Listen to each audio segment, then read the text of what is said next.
Nothing changed, but everything felt different. Ria stood by the same window she had looked out of for years. The same street, the same noisy traffic, the same fading evening light. Nothing outside had changed, but something inside her had.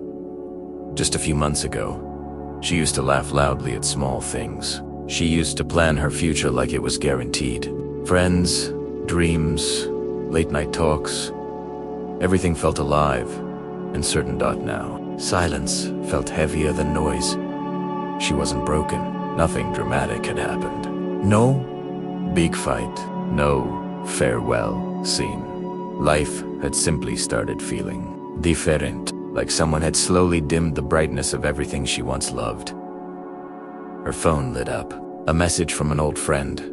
"We miss you. You've been quiet lately." Ria stared at it for a moment. Her fingers hovered over the keyboard, but no words came. How do you explain a feeling that doesn't te nami? She looked back outside. A little girl ran past on the street, laughing freely, holding an ice cream that was melting too fast for her to care. Ria smiled faintly.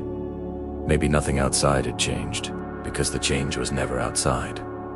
It was her. And maybe that was the scariest part, and the most beautiful one too. Because if she had changed, then maybe, someday, she could change again. Ria kept staring at that little girl until she disappeared into the crowd. For a second, she felt something strange, like a tiny crack in the heavy silence inside her thought. She turned away from the window and walked back into her room. Everything was the same here too. The bed slightly unmade, books stacked in the corner, a half-empty cup of tea gone cold. Yet it all felt unfamiliar, like she was visiting someone else's life. She sat down slowly. Her eyes landed on an old notebook lying under a pile of papers. She hadn't opened it in months, maybe longer. Almost hesitantly, she picked it up. The first page had her handwriting. "One day, I'll be someone who doesn't feel like this." Her throat tightened. She didn't even remember writing it. Page after page was filled with dreams, plans, sketches, ideas, little promises she had made to herself when she still believed everything would happen easily. Her fingers traced the ink gently. "Where did I go?" she whispered to herself. The question wasn't dramatic. It was quiet, but deep enough to shake her thought outside. The evening breeze moved the curtains slightly. The room didn't answer her. It never did. But something inside her did. A softer voice, buried under months of silence, almost replied, "You didn't disappear. You just got lost in surviving." Ria closed the notebook slowly. For the first time in a long while, she didn't feel empty, she felt something else. A small ache, the kind that comes before healing. She stood up again and walked back to the window. The same street was still there, the same noise, the same world. But now, she wasn't just looking at it, she was noticing it. Ria stayed by the window longer this time. The sky had shifted into a deeper shade of orange, as if the day was quietly letting go. Street lights began to flicker on one by one, replacing the sun without asking anyone's permission. Life outside never paused for anyone's confusion. And somehow, that thought didn't hurt as much as it used to. Her phone buzzed again, another message from the same friend. "We're coming to your side this weekend. Please, don't ignore us." This time, Ria didn't freeze. She read it once, then again. Her fingers moved slowly, uncertain but present. She typed, "Okay, just one word. Nothing dramatic. Nothing life-changing on its own. But it felt like opening a door she had kept locked for a long time." She put the phone down as if it suddenly weighed less. A strange calm settled over her room. Not happiness, not sadness. Something in between, like a quiet pause after a long storm. Ria looked at the notebook again. This time, she didn't close it. She opened a fresh page. For a moment, she didn't know what to write. Her mind felt both empty and full at the same time. Then, Slowly, she wrote. Maybe I don't need to become someone new. Maybe I just need to return. Her hand stopped there. She read the line again. And for the first time in months, she didn't delete it. Outside, the night fully arrived. But inside her, something small had already started to move, not forward, not backward, just back toward herself. Ria stared at the sentence she had just written for a long time. Maybe I don't need to become someone new. Maybe I just need to return. It didn't feel like poetry. It didn't feel perfect. It felt honest, and honesty hurt in a strange way. Not sharp, like pain, but slow, like thawing ice. She closed the notebook gently and leaned back in her chair. For the first time in a long while, she didn't rush to distract herself. No.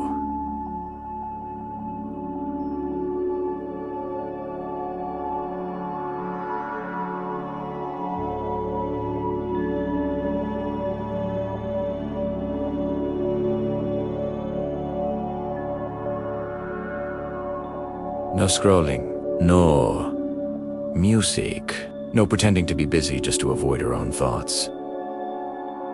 Silence sat with her in tea's time. She didn't push it away.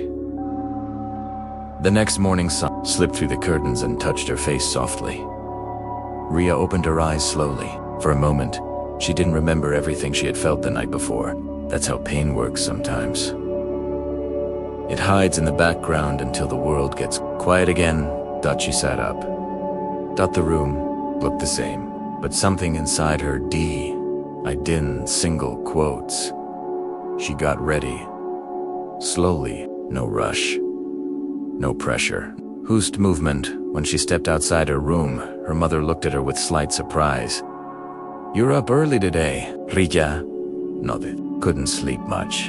Her mother didn't ask more. Sometimes silence in families understands more than questions ever. Came out later that Ria decided to go out, not because she had a plan, but because staying inside felt heavier than stepping outside.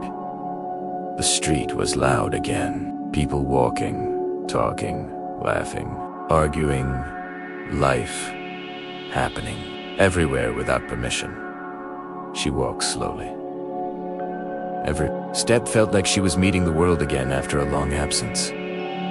Small cafe appeared on the corner. The Sami one she used to visit with friends. Her feet stopped automatically. She hesitated.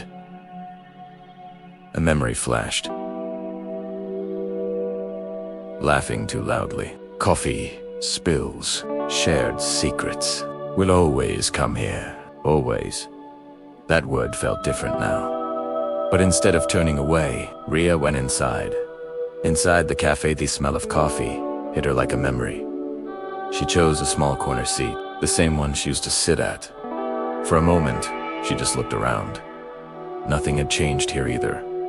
Same tables, same noise, same cups.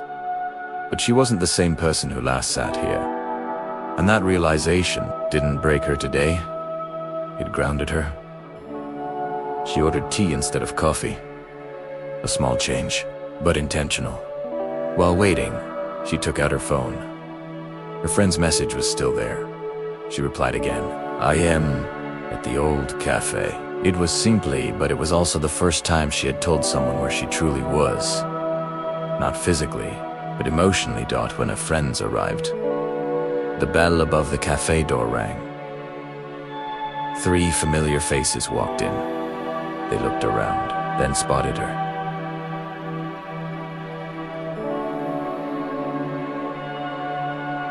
Ria. Her name sounded the same as always. At first, the conversation was like jokes, old stories, teasing. Ria listened more than she spoke. But for the first time, she didn't feel like she had to disappear inside the conversation. She was there, present, not performing, not pretending. Just existing with them again. Later, when they left, the cafe grew quieter.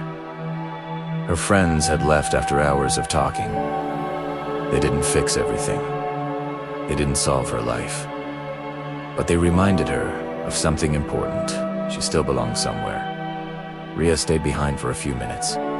She looked at the empty cup in front of her, Dot, and something inside her whispered, "You didn't lose yourself completely. You just paused." She smiled faintly. Not because everything was okay, but because everything didn't have to be okay all at once. Walking home, the night air was cool. Ria walked slowly back home. The same streets, the same lights. But she wasn't the same anymore, and that didn't feel like last now. It felt like beginning again when she reached her window that night. She didn't just stand there. She opened it. The wind touched her face gently, and for the first time in a long time, she didn't feel like she was watching life from far away. She felt like she was part of it. Again, Dot, not fully healed, not fully fixed, but finally returning. Ria kept standing by the open window, letting the night air move through her room like it was washing away something invisible.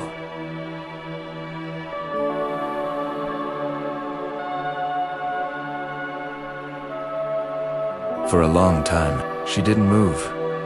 Not because she was lost in sadness, but because she was finally learning how to just be without running away from herself.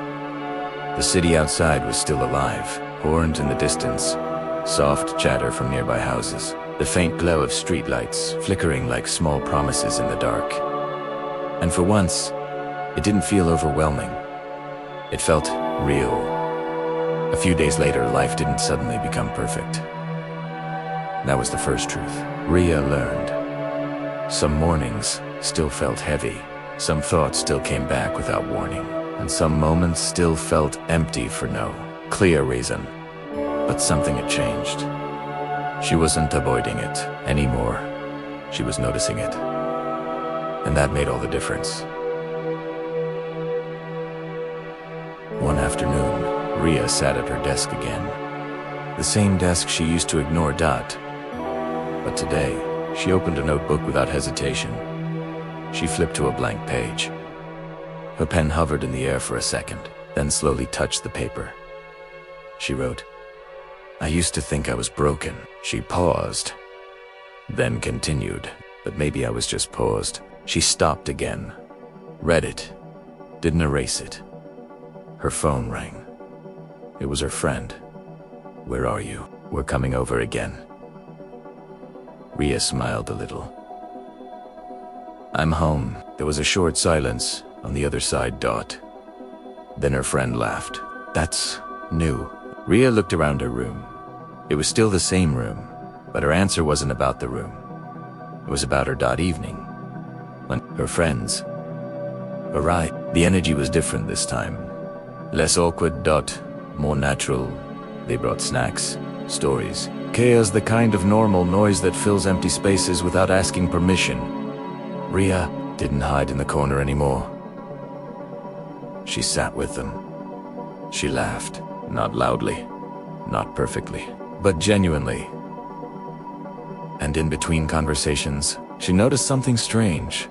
She wasn't thinking about how she used to be anymore. She was just there. Later, when everyone left again, the house felt quiet. But this silence didn't feel like loneliness anymore. It felt like rest. Ria walked back to her room and sat on the floor this time instead of the bed. She opened her notebook again. This time, she didn't write about pain. She didn't write about confusion. She wrote something different.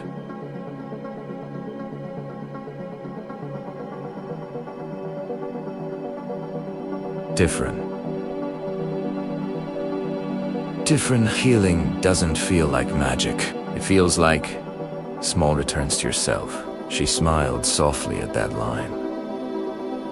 Outside, the wind moved again. But inside her, something steadier had started to grow. Dot, not loud, not dramatic. Just steady, like roots finding their way back into soil after being moved. That night Dia didn't rush to sleep. She didn't fight her thoughts either. She just lay there, listening to the quiet rhythm of her own breathing. And for the first time, she understood something deeply. She was not becoming someone else. She was coming back to herself, piece by piece, moment by moment. And that was enough. Not the end. Not the perfect version, just the beginning of living again. Rhea woke up early again, but this time, it wasn't heaviness that pulled her out of sleep. It was quiet awareness. The kind that doesn't shake you, it settles you. For a few seconds, she just lay there, looking at the ceiling. The same ceiling she had stared at during her worst days. But today, it didn't feel like a reminder of pain. It felt like proof. Proof that even the darkest nights don't last forever. She got ready and stepped outside. The morning air was fresh, almost gently, like the world was giving her a soft restart. She walked. She noticed small things she used to ignore: a man feeding birds, a child laughing while chasing a balloon, sunlight reflecting off windows like tiny sparks of hope. These things were always there, but she was finally there too. Present, the unexpected. Meeting Nia, the same cafe. She stopped. Not because of memories this time, but because she felt ready, inside. She ordered tea again, same corner seat, but a different mindset. She took out a notebook, opened a fresh page, and then she saw someone familiar walking in. Her old self, in a way, not literally, but a girl sitting alone at another table, staring out of the window. Lost, quiet, disconnected. Rhea watched her for a moment. She didn't judge her. She understood her, because she had been her. Rhea stood up slowly and walked toward that table. The girl looked up, slightly surprised. Rhea smiled softly. "Is everything okay?" she asked gently. The girl hesitated, then looked away. "I don't know. I just feel like nothing is wrong, but nothing feels right either." Rhea sat down opposite her. For a moment, she said nothing. Then she spoke quietly. "Nothing changed outside for me either, but everything felt different inside." The girl listened. Rhea continued. "I thought I was lost, but I wasn't lost. I was just paused in a version of life I didn't understand yet." A silence followed. Not uncomfortable. Healing silence. The lesson began. Gently pushed her notebook forward on the table. Inside were pages of her journey. Pain, confusion, silence, return, and healing. She said, "You don't have to fix yourself in one day. You don't have to understand everything right now." She paused, then added, "You are not behind in life. You are just becoming aware of it." The girl's eyes softened. For the first time, she didn't look alone. The realization. Rhea stood up to leave. Before walking away, she said one last thing. "Life doesn't always change when we expect it to. Sometimes it changes quietly, inside us." She smiled. "And one day, you realize you didn't become someone else. You just came back to yourself." She walked out of the Café Final. Sun was brighter now, not because it changed, but because she did. Rhea walked slowly down the street, holding her notebook close. She wasn't fully healed. She wasn't perfectly fine, but she was aware, alive, and present. And that was enough. Final lesson: sometimes life doesn't change around us. People stay the same. Places stay the same. Days look the same, but we change inside. And that's the quiet truth. Healing is not becoming someone new. Healing is remembering who you were before the world made you forget yourself. Rhea finally understood it. Nothing changed, but everything finally made sense. Your time is coming. Keep believing. Keep fighting. Don't just watch. Go out and prove them wrong. Thank you for being part of the journey. If you liked it, please like, comment, and subscribe. Bye.